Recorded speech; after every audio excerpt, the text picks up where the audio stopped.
Hello mga ka-Junjun, panoorin natin to. Andito si ate. At ang kanyang mga beauty products, syempre merong bumibili. Dalawang lalaki at meron naka-helmet. Panoorin natin ang tagpong ito kung ano ba ang mangyayari. Ano ba ang meron dito sa video na to. At etong si kuyang naka-helmet. And may dinukot na siya sa kanyang bulsa at meron siyang hinahanap. Ayun na nga.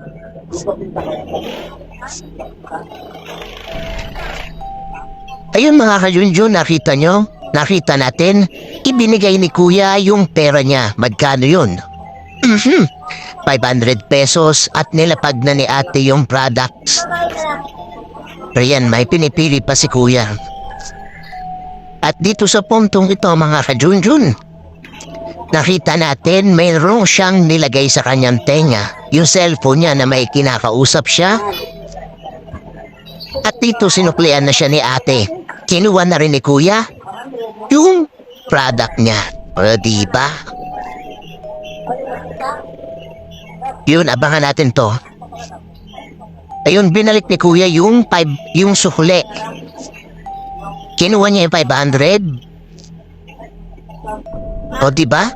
Ang bilis ng pangyayari. Pagkakuha ng 500, pinalitan kagad. Grabe ang modus neto ni kuya.